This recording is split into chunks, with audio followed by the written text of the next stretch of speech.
Purcell College has won the homecoming game, just as things come to a head between Aiden and Emma. Aiden feels lost in his situation until Emma dramatically changes the relationship between them. The Changeling, Part 1.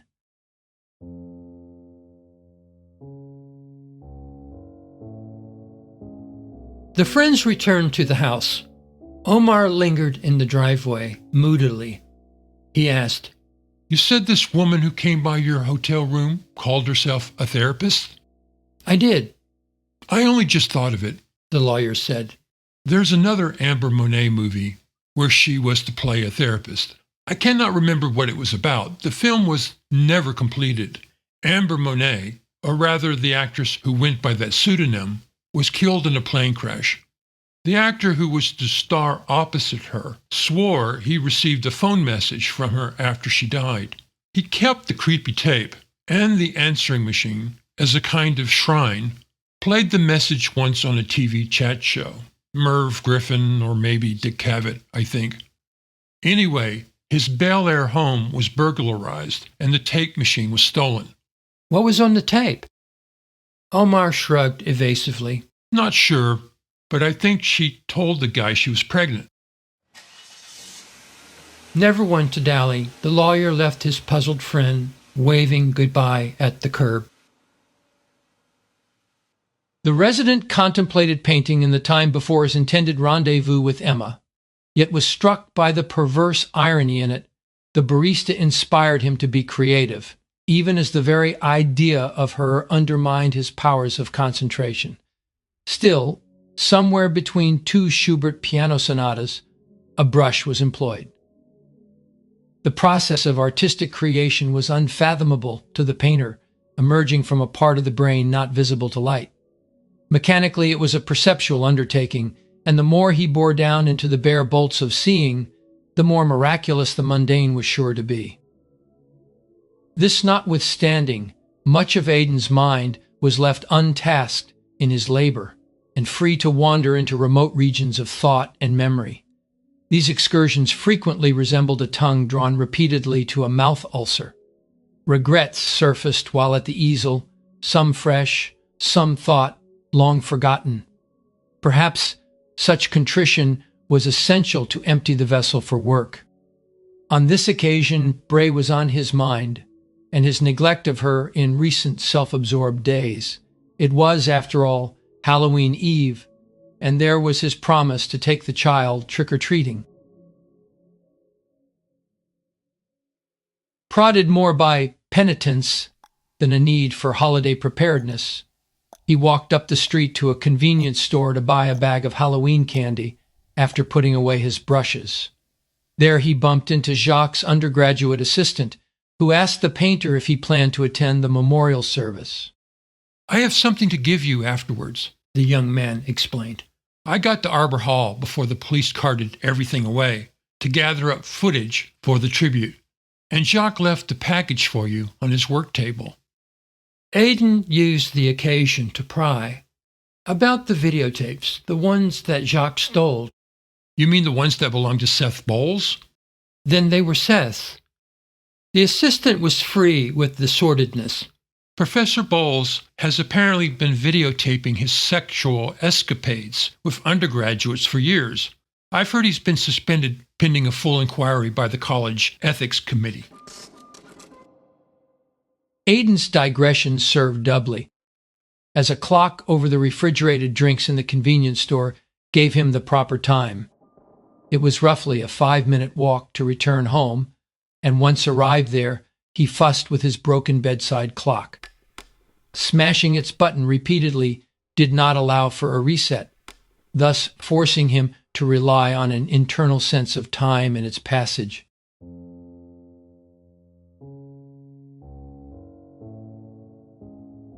With little time left before calling Emma, his days-long tiredness caught up with him. Aiden put his head down on the pillow, but would not nap for fear of oversleeping. The late afternoon light was on the other side of the house, and the sluggish, angular shadows mirrored his mental state. His eyes were notorious for playing tricks on him in half light, but he was certain, after several torturous minutes, that he spied a mouse along the hallway baseboard. It sniffed at the Monet painting, still in the floor.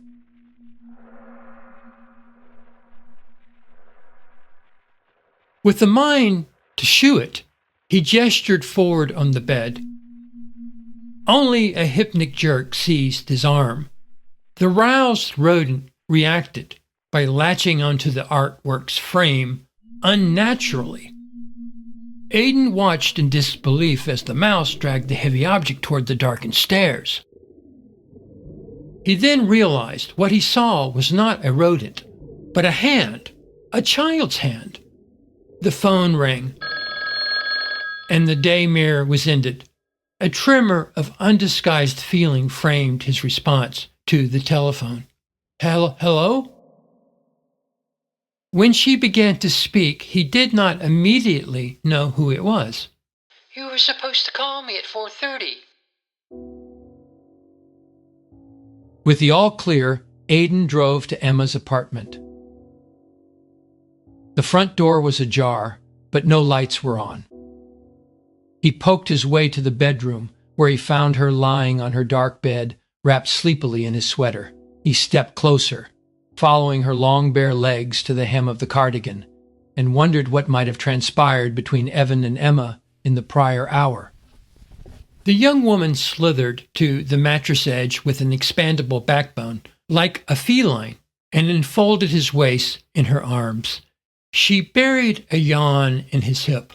What did you and your friend talk about? Aiden, needing something to say, drew her into details. Omar thinks my inheritance is part of a reality TV show. A reality TV show, she repeated. That sounds far-fetched. It makes sense. Aiden was not sure it did, but felt compelled to defend the idea. You believe this? Yes, he jumped in further. Is there something wrong with that? You shouldn't believe everything a friend tells you. Aiden went prickly in her embrace. Omar's more than a friend. So am I. He reeled at her gall, groaning. You're a friend with privileges. She peered lengthwise up from her embrace. Why do you say that with such sarcasm? His rare candor left him exposed, but he did not expand on the complaint. Emma planted her head against his stomach with a plaintive sigh. I told Evan I would drive down after 7. We should go then. She giggled. I don't want to go to the memorial service, silly. Taking his hand, her wet words poured through his fingers. We've got 2 hours alone together. Aiden felt bony protrusions inside his skull while his brain commenced cartwheels. This is surely what he wanted, to be the kept man. Yet he resisted her attempt to melt his body like an ice cube over the bed. She crawled up to mirror his attitude, allowing the ends of the sweater to open and reveal bra and panties underneath. His fingers were again squeezed in a controlling way, and she began to pant inside his shirt collar. There was something stilted in her manner, and instead of being emboldened by this opportunity, Aiden felt strangely resentful, even cockled. It was like he was being used in a comparative test. The room smelled of Glade's baby powder air freshener, undoubtedly slathered over the bed to clean her palate of one lover while she prepared to sample the other. He pulled away from her arms. I have to go to the service, he announced flatly. I told Jacques' assistant I would. She squatted in the middle of the bed, pouting as she had done that morning. You can blow him off. I told him I would go. Seeing he was not in the mood, Emma pulled the ends of the sweater around her. Then we'll go. Pall of a late overcast sky made for reflective company on the car ride to the chapel. The couple pulled onto the church lot, and a small turnout meant they did not have to park far from the doors. Aiden and Emma slid into a pew near the front. More frostiness was in the air than what they brought with them. The painter looked around to appreciate how they appeared to be an item of peculiar interest. Most eyes fell on Emma, but it was fair to say they were eyes that judged him as well, and the two of them together. These departmental people had doubtless met her fiancé, and Aiden was remiss in realizing he exposed the woman to rumor by insisting they come. The photographer, however, did not seem to feel the stares. The video tribute started playing on a large projection screen, redirecting everyone's attention. It was a montage of some of Jacques' statuesque performances in people's yards. No sound accompanied the images, and given there was no action outside the occasional disgruntled homeowner waving a fist or some kid throwing a rock, the dwarf mostly resembled a premature headstone to his own grave. The performance artist's painful repose forced the painter to face what was his own hopeless predicament. If the key to life was not to know it too well, then both Jacques and he failed that test. Perhaps Aiden possessed more talent than the deceased graduate student, more internal resources to distract himself from his loneliness, but it was no less real. It was only on these rare occasions, when the painter's happiness was unwittingly tied to something other than his diversion, that he felt any frailty at all. A few people of his acquaintance admired his life choices, admired how he endured poverty and neglect for his art. Yet Aiden would be the last to confuse his obstinate nature with virtue. His one saving grace, he thought, was he always gave all, because he believed in all he did, even if what he believed invariably isolated him. Despite his insatiable need to be surrounded by complete strangers in coffee houses, the outsider needed others too little and was poorer for it. He never learned duty from family, or patience from a child, or grace from a friend. His creative endeavors were more than a testament to an indomitable Don Quixote spirit. They were the resourceful means by which one man saved himself from his own impoverished company. Aiden gradually drifted back into the film, although he was slow acknowledging the tether. It was an accumulative impression, but unmistakably intended by Jacques. In the background of each of his frozen poses, concealed distantly among trees or dissolved in glare, a little girl played by herself. Little more than a mote, she was the only thing ever in motion. The painter was certain it was Bray, and wondered if all the performance artist's tapes were secretly about the child. Jacques did not strike him as a pedophile or a murderer. Nor did this judgment seem plausible to those assembled for the tribute. The man's regard for the latchkey Dennison was, perhaps, merely fatherly and protective. The film distraught Emma, leaving her openly weeping as she watched the man who either intentionally or unintentionally embroiled her in his unseemly death. Aiden could not fathom her empathy. He looked around the chapel to find only dry eyes. One set belonged to Erica, who sat alone on a back bench. After the service, the painter left his companion's side to connect with Jacques' assistant. He was handed a bulky clasp envelope, but given no information about what it contained. Aiden said nothing of the parcel on his return to the car and tossed it in the back seat. The pair drove away over wetter blacktop and took some of the memorial's quiet mood with them. They did not get far before becoming mired in traffic.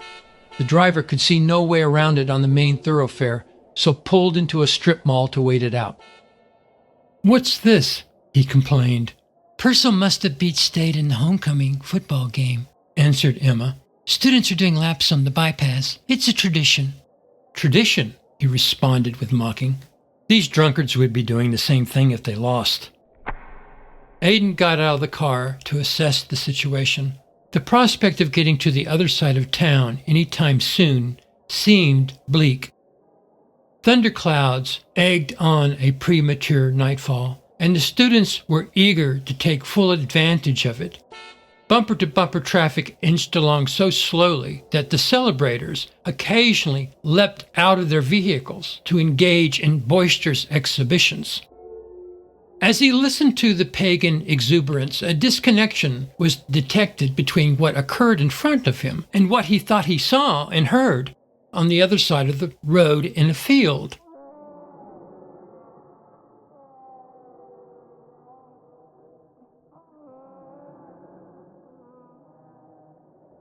Those individuals nearest him were clearly enjoying themselves, yet it was harder to determine the state of those in the fading dusk.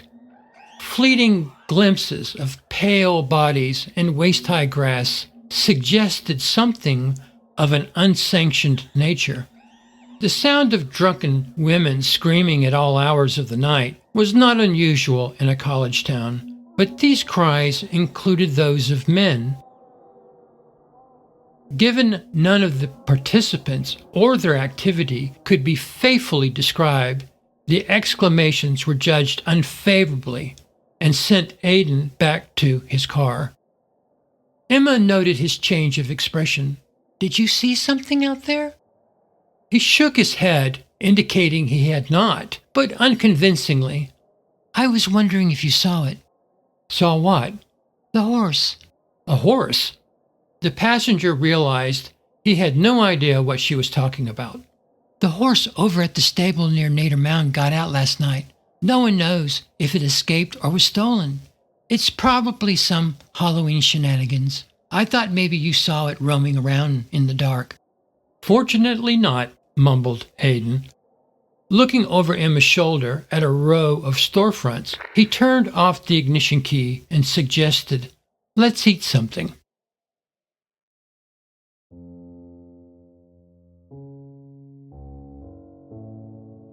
The painter was not always so guarded or scripted in what he said, yet he had grown guarded out of some repressed memory of impropriety dating from youth. He could not tell what people were thinking when they listened to him, though he was sure to offend them if he spoke too freely for too long. He did not generally have proof of this, but nevertheless twisted on his words for hours after a conversation, or until his next meeting with the person assuaged his inexplicable remorse. Given this, Aiden's modes of adult discourse were limited, and given Emma was a woman, and a woman to whom he was strongly attracted, he saw only one option with her in their present straits. Silence would not only be his best defense against provoking her unanticipated and unwelcome candor, but also the best defense against his own imprudent remarks. This notwithstanding, the closed-in character of the deli invited frankness.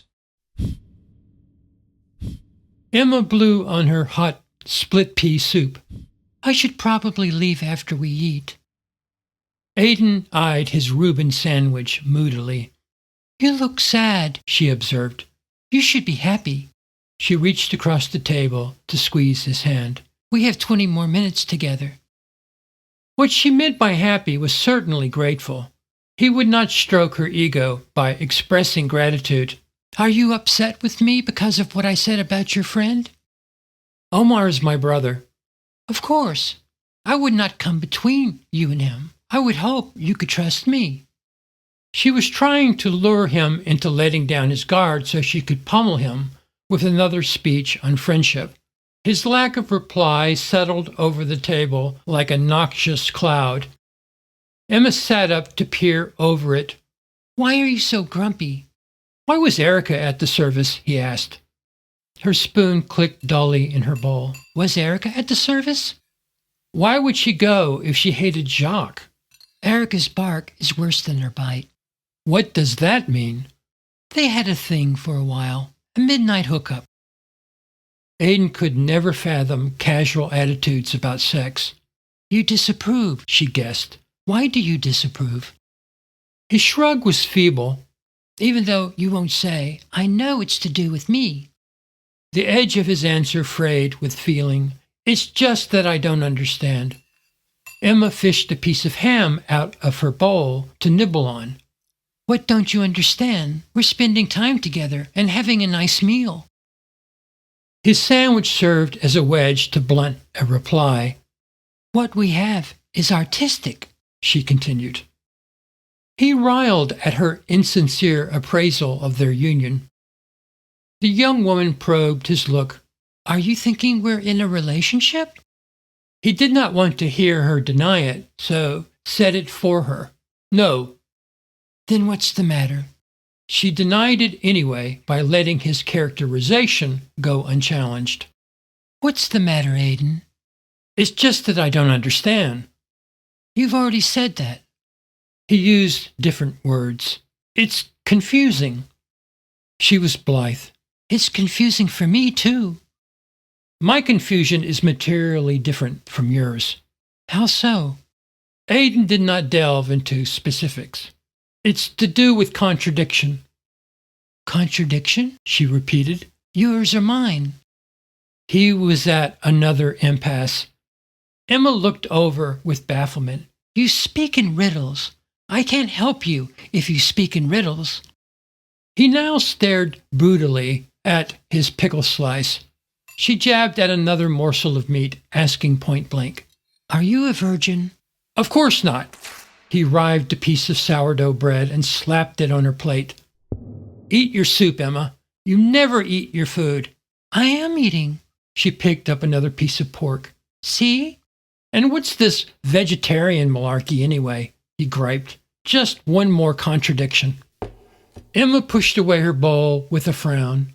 Excuse me, she said, leaping to her feet to rush to the bathroom. The man remained seated and mulled over the frustrating exchange. Swabbing his wound, he went to check on his companion's state after an interval. She sat half in and half out of the bathroom stall, wilting under a sputtering fluorescent light. Are you okay? He asked.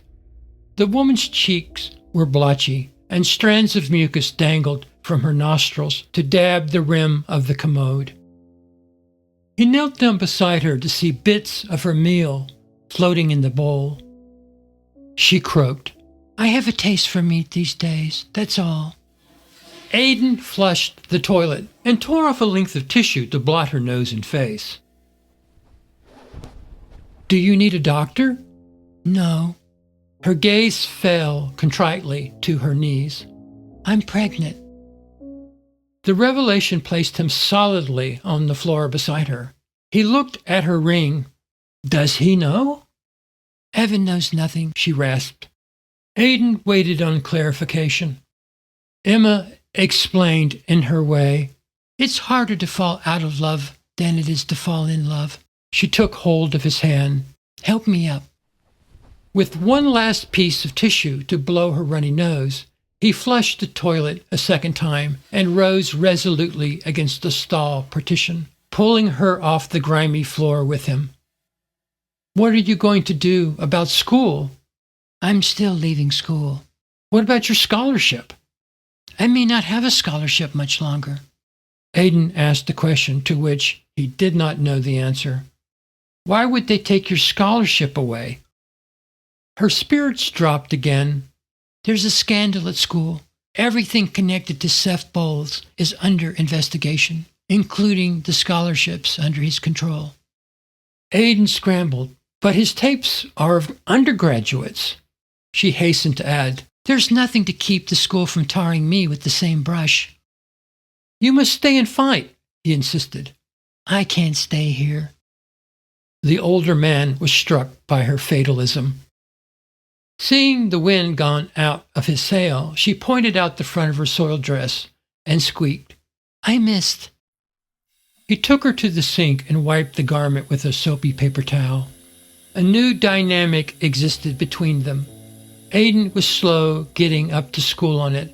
Can't we go back to your place? She sniffled. Yes, he said, dropping the wet towel in the waste receptacle. Let's go home.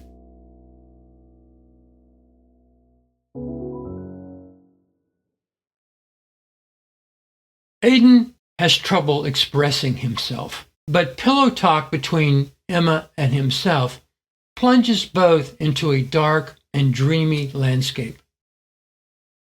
The Changeling, Part 2.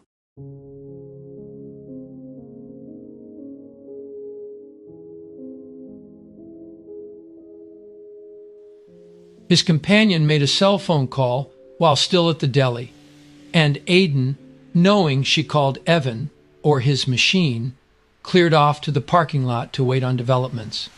He watched her through the plate glass window, since he was forever watching her through the slimmest of barriers. Her spirits seemed to rally while she spoke, as if to hide with her face what deceit she conveyed with her words. Perhaps it was a pantomime intended strictly for the painter's consumption. Yet was its purpose to encourage or dissuade his hope? Emma arrived at the car wearing a haggard smile, and he knew, if he knew nothing else, she was not leaving town. Given the continuing homecoming celebration, getting back to the house was easier said than done. The driver took the long way round to avoid the clogged bypass, yet found driving past the fraternity and sorority houses no less daunting a task. Countless trees were rolled with toilet paper, and ruckus partiers, having abandoned all propriety, overturned parked cars to goad campus police.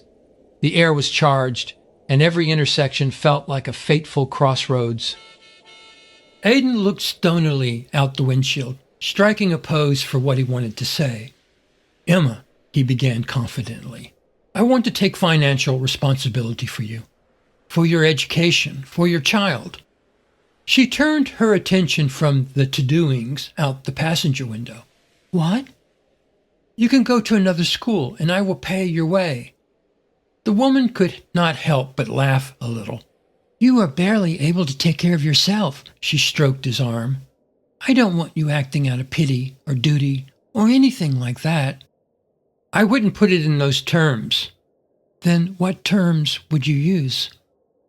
He might have named it paternalism, but that was too legal and over-particular a term. Traffic required his undivided attention, so he delayed making a reply.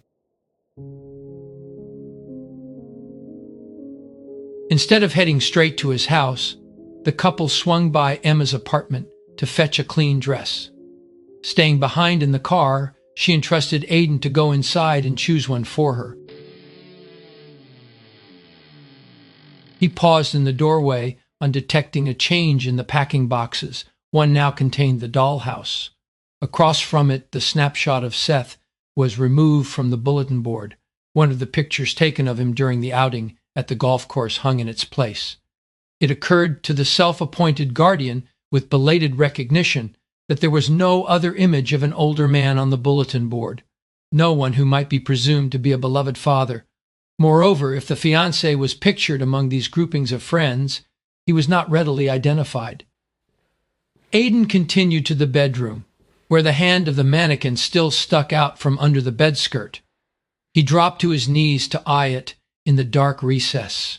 Silken cobwebs hugged the figure's contours so perfectly that their manufacture must have occurred without interruption for a time longer than a typical school year. It was more likely that the old house was unusually surfeited of spiders. He let his fingers light reflexively on his Galatea's clavicle and, with complete indifference to any spiders lurking in them, separated the gauzy tatters down to a pubic bone. Maybe this was his great failing. He had not kept faith with love long enough for it to produce a workable solution to his ideal object conundrum. As an incurable romantic, Aiden was in love with love, yet had no faith in the concept as a practical matter. Perhaps the intended recipients of his affection through the years appreciated this impersonality so telling in him, whether they perceived his interest to be wholly sexual or blindly romantic. No woman in his crosshairs wanted to be a means to an end. Regardless, the only things transparently clear about Aiden were the frankness and naivete of his heart, not his motives. The wedding dress rose above the others in a dim sea. The suitor picked it up in the way he picked up the stargazer lily 2 days before. Omar once told him symbols stood halfway between this world and the next. Yet for the uncommunicative man, it was only vagueness he aspired to as a next move. Historically, this indeterminism meant his actions in emerging romantic situations were chronically too much of something. Too abrupt, too early, too overpowering, too indecisive, too finagled, too late. However, these miscalculations stemmed from the woman being too female for his logic to circumscribe. The proxy returned to the car with the dress in Emma's suitcase. He made no mention of his selection, and she did not ask. From there, the two resumed the short jaunt to his house. The queasy woman, with luggage in hand, plodded upstairs for a lie down while the host took a detour through the kitchen in search for a bowl suitable to display his earlier purchased Halloween candy. He doubted many trick-or-treaters would turn up on his doorstep that evening, but the activity was principally to buy time for what awaited him upstairs. He wondered how Emma would react to the wedding gown. His choosing it was too much like a crush note made in his callow youth. Was he stupid to believe she would sensibly work out the meaning of it in his absence, and then, once he appeared in the doorway, throw herself into his arms with an emphatic yes? A proposal of marriage was surely implied by his selection of the dress. But the fashion plate girl was used to wearing the formal gown in informal situations. It was not certain the dress, or his choosing it, would have enough gravitas on the occasion to leave little doubt about interpretation. Yet was his intention entirely dependent on Emma's interpretation? Jacques' envelope was placed on the kitchen counter while he rummaged through cabinets. The scrawled note on the mysterious package was something out of Rosemary's Baby. The name is an anagram, Jacques. With bowl located, Aiden tore open the envelope to confirm his suspicions about the contents. He grabbed a cruddy bottle of Pepto-Bismol from the refrigerator before removing bowl and candy to the living room, whereupon he trudged upstairs to face the consequences of his rashness. Emma sat shriveled on his dark bed. The suitcase was in the floor and still unopened. Her voice was feebler. "I need help." The man sank beneath the pitiful cry to her knees, offering amelioration. "I brought you some Pepto-Bismol." The half-closed fingers of her hands resembled wilted petals turned up in her lap. One unfurled slowly to reveal a sliver of crumpled paper. It was Amber's phone number taken from his dashboard. This was Emma's symbolism, not his, and for all its starkness, he was bound to perceive it with as much ambiguity as what he intended in his selection of the wedding dress. Aiden looked to her forlorn face, keenly feeling her gaze, even as he labored to read it. If she wanted him to renounce Amber and pledge undying love to her, wouldn't she remove all doubt by saying as much? It was perhaps left for him to pluck the note from her possession and allay her anguish by answering the gesture with a wordless kiss. Such bold presumption was not in his nature, even if reciprocity of feeling was certain on her part. He could not imagine how he should act on it. Critical seconds, like cold blood pumping through his chest, lapsed in silent, futile deliberation. The fingers on her second hand opened, revealing a utility blade lying in the center of her palm. Aiden looked at the candle and ceramic plate still resting on the night table, seeing where she found it. The blade's juxtaposition to the scar on the same arm could not have been more striking. This second attempt at symbolism did nothing to remedy his predicament, and the combination of the two symbols, side by side, beyond being objects conveniently lying in her path, were incongruous to reason.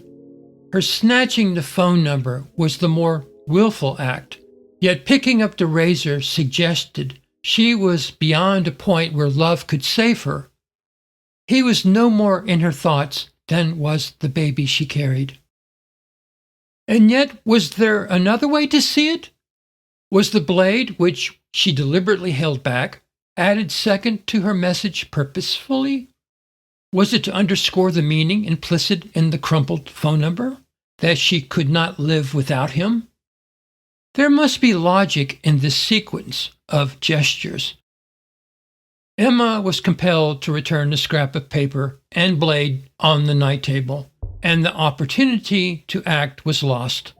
Lost like so many fateful moments in his life where he could not act. Her stained dress was unzipped, and she began to wiggle out of it without assistance. Aiden eased back when the garment dropped from her flushed bosom. Touching her now, even in a helpful way, would be different. One lost opportunity rescinded all other opportunities. Momentum was no longer his.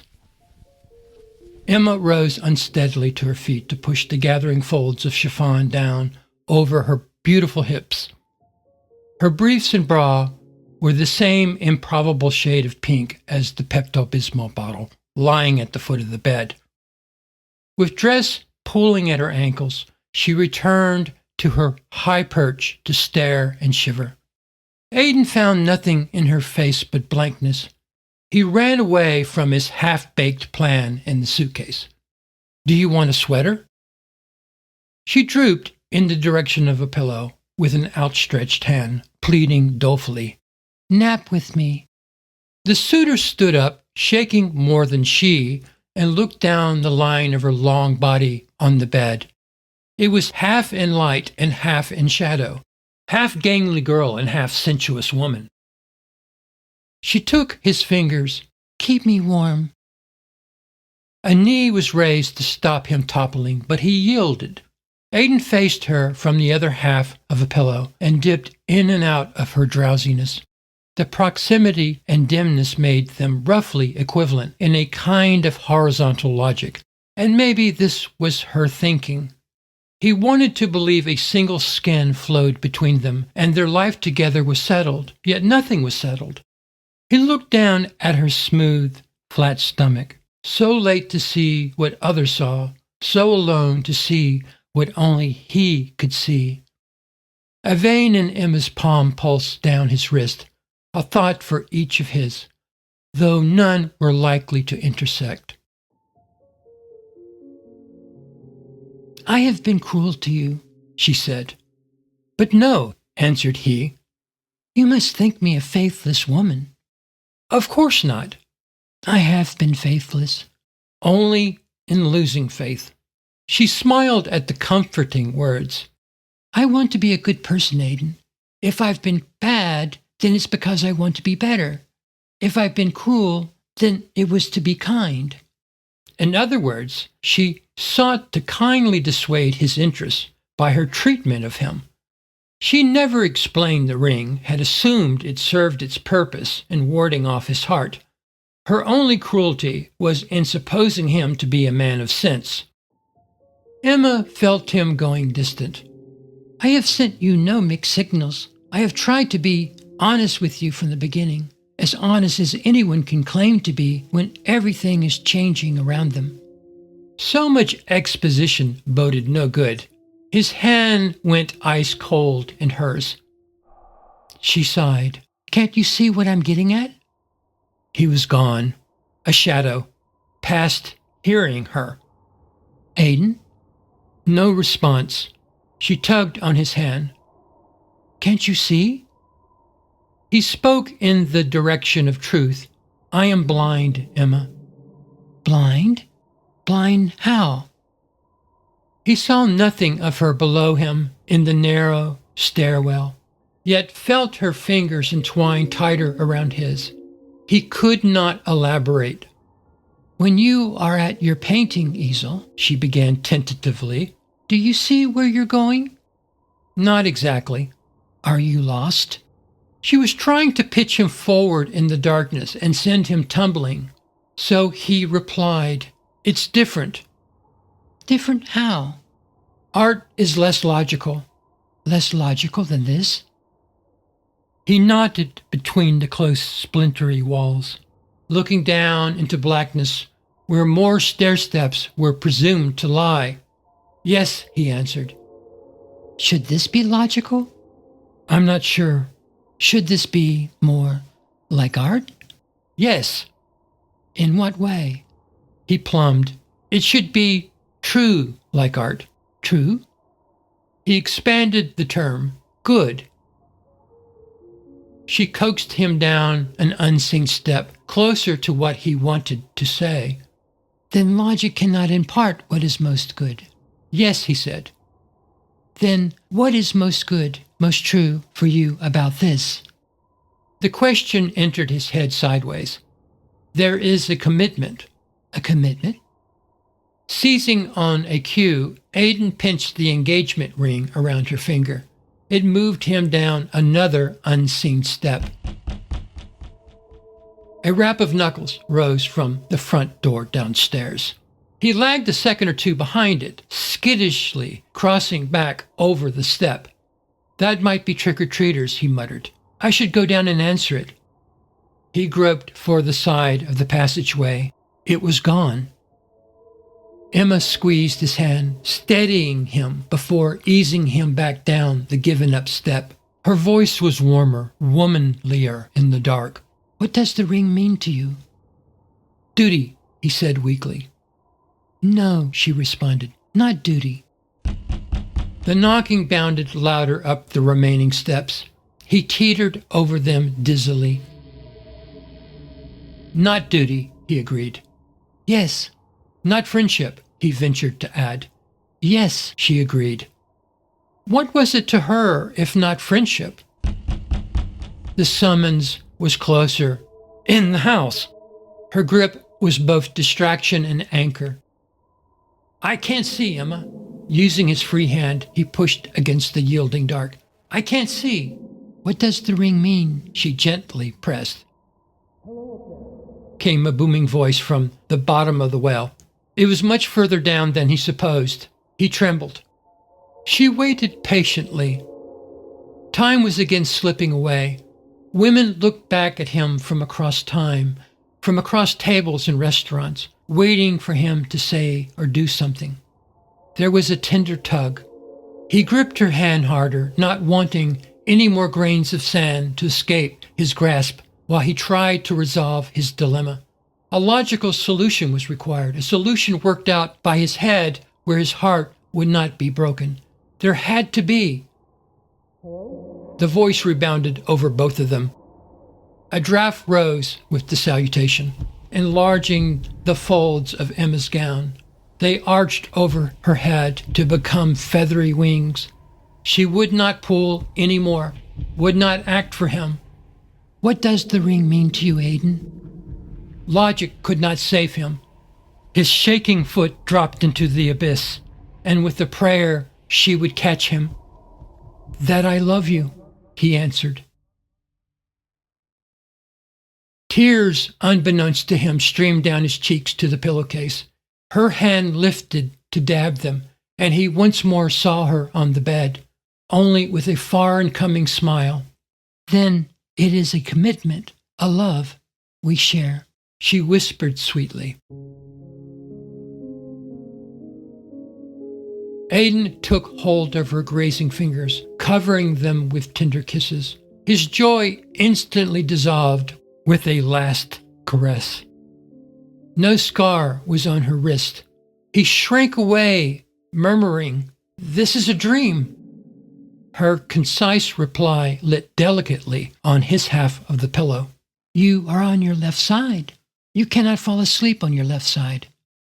Again came the call from downstairs. Hello? Confused, the man slipped out of the tangle of soft limbs to trail off over the edge of the bed. Snagging one of his cardigans from the headboard, he draped it over Emma's shoulder, yet could think of nothing more to say, nothing that needed to be said. He inched backward to bump the suitcase in the floor. A glance revealed the fasteners were unclasped. She had looked inside it.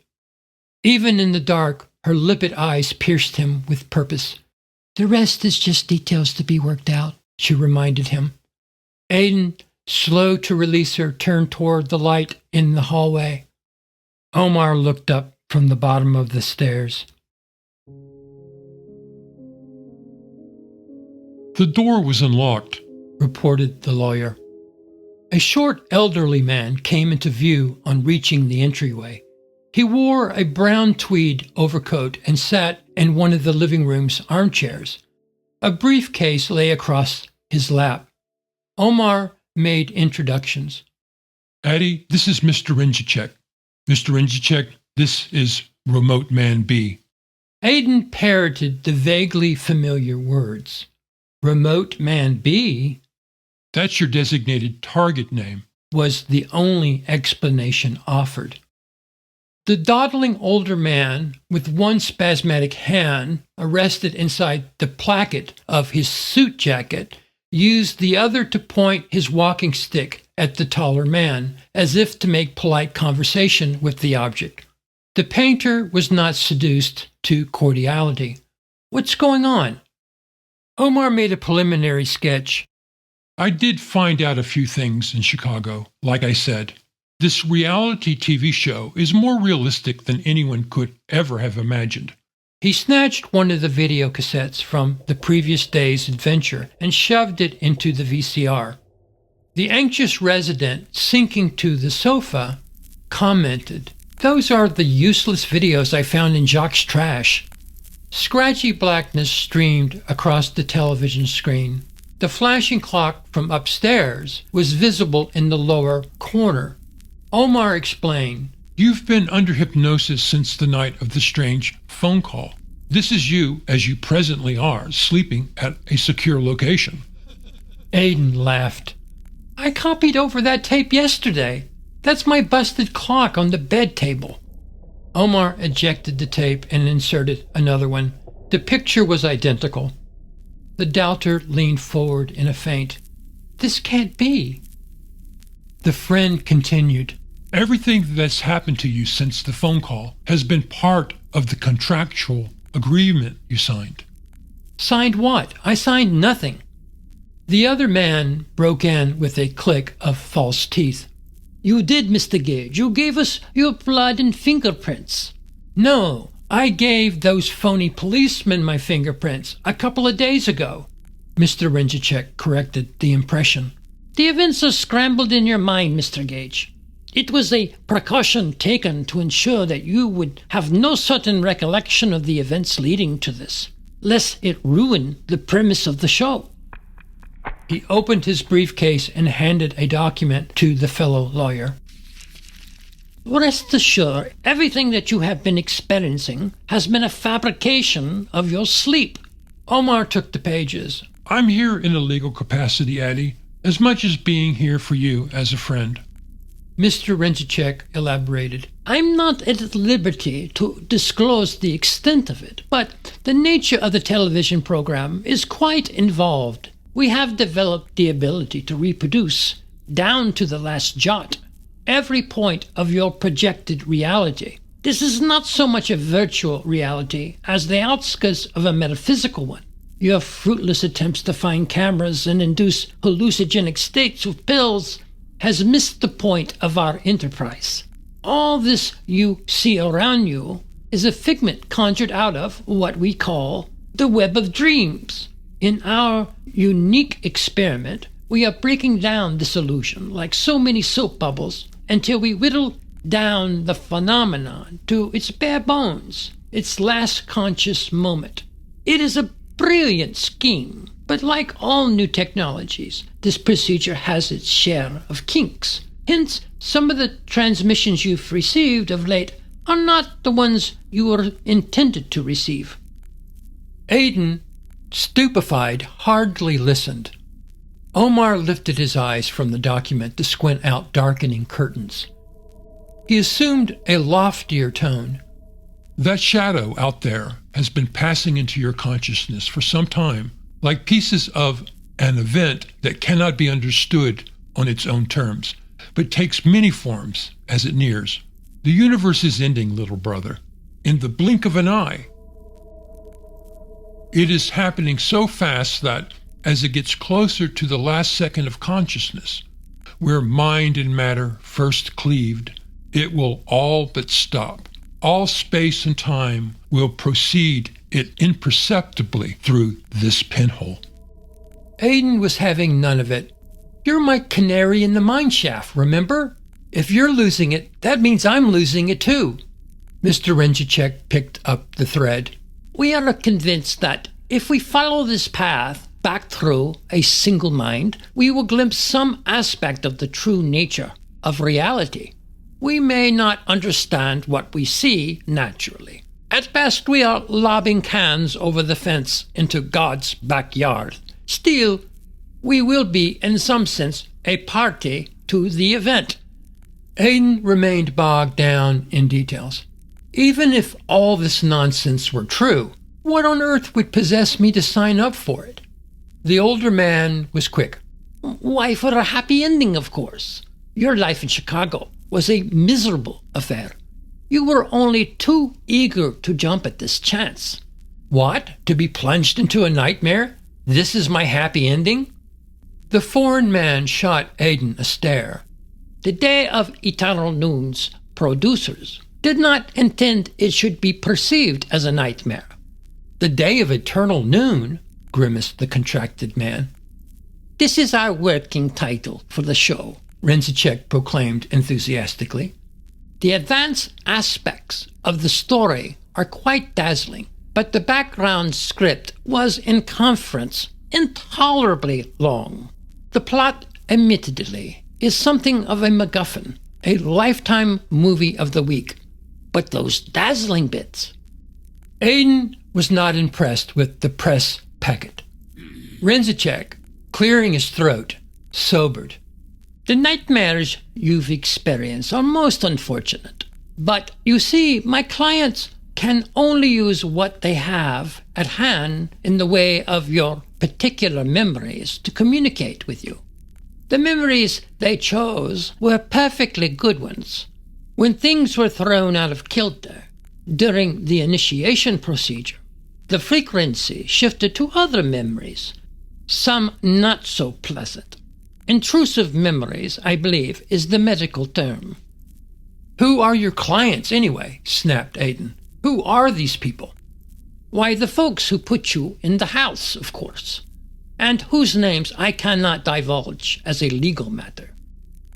Omar sought to focus his friend. Like I said, I'm here as your counsel. They brought you partially out of hypnosis to get your approval for terms rectifying the situation. I am here to make sure they are agreeable terms. The fellow attorney laughed somberly. Agreeable is an understatement, Mr. Bentham. The outcome here, however, depends on your client. Omar summed up. The procedure cannot be reversed, but the producers can guarantee, at the end at least, a happy ending, as stipulated in the first contract. However, this requires a mid-course correction. What correction? They need the kid. Mr. Renzacek injected. We want the child, Mr. Gage. If you give us the child, then we can make all right in the end. Aiden gasped. Who are you talking about? Omar was plain-spoken. They mean the kid in the bedsheet, the ghost. Mr. Renzacek expanded on the request. The truth is, Mr. Gage, your nightmares began with the child. My clients believe if they can remove the child from the matrix, they can affect the result they intended. This will require a hard clean, which means all your past memories will be recorded over. In their place, you will be given a new memory, a future memory. The artist was defiant. This is ridiculous. Omar stepped in as the older brother. Eddie, I don't ask you to understand it, just to trust me. This is not a betrayal. Think of it as an exorcism. Aiden rubbed his forehead in frustration. So what is actually happening here? Does the universe cease to exist because my mind crosses some threshold? Mr. Renzacek put a poetic spin on it. You will pass into it like a whisper, Mr. Gage, a fond remembrance. This should make me feel better? The attorneys shared a curious look. Aiden sensed There was more to it than what he was being told. Omar handed him the new contract for a signature. There is, of course, a generous financial settlement attached to this new contract for your pain and suffering. The signatory's thoughts naturally ran to Emma and his desire to pay her way through school. Hesitating, he pressed pen to paper. Omar barked a stipulation. You have to sign it as Remote Man B. Who is Remote Man A? Mr. Renchicek cleared his throat again. You are the alternate candidate in this business, Mr. Gage. The first choice candidate could not fulfill his duties. Both lawyers shared another look. This was nothing to do with poor Bray, the painter told himself. Whether she was ever real or not, her fate was beyond his control. This was to do with Emma and the child she carried. This was about the couple's future together. He signed the document. Omar took the papers and gave them to Mr. Renchicek. I don't believe we have any more business here. The elderly man placed the documents in his briefcase before rising to poke his way to the entryway. Opening the front door, he glanced back with parting words. Though you have no reason to accept my well wishes, Mr. Gage, it is my sincerest desire that you live happily ever after. Omar removed the videotape from the VCR and turned off the TV once the lawyer was gone. He was to the point. When next you hear a knock, you will have no recollection of this conversation. And when you hear the final knock, you will know to surrender the child. What about Emma? The child, do you understand? With the onset of drowsiness, the resident cobbled together one last question. Who is my benefactor, Omi? Omar likewise moved to the front door, but tarried to recite a passage from Paul's first letter to the Corinthians. When I was a child, I spake as a child. I understood as a child. I thought as a child. But when I became a man, I put away childish things. For now we see through a glass darkly, but then face to face. Now I know in part, but then shall I know, even as also I am known. With this, he stepped over the threshold.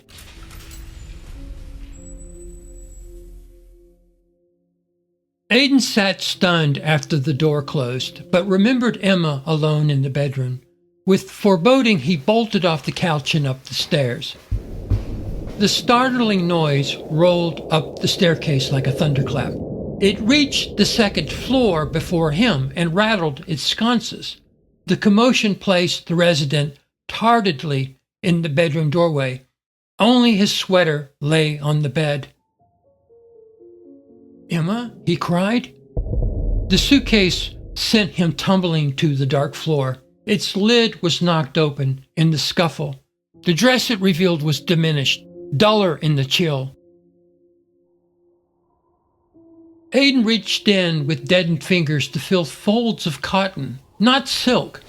Gasping, he pulled the bedsheet up by its corners and peered through its two rough eye holes. Hurriedly, he returned downstairs. The rumbling steps all but cuffed his chin. He whimpered her name again. "Emma?" Leaves greeted him at the foot of the stairs. The back door swung wildly under a stiff, wet wind. Grabbing his jacket, he followed the emergent path marked out for him. The gust had knocked Jacques' torn envelope off the corner of the kitchen counter. The video cassette inside it bore a label, property of Peekaboo Motel. Aiden stepped over it and onto the squalling stoop, at last prepared to leave Spyglass Darkly House.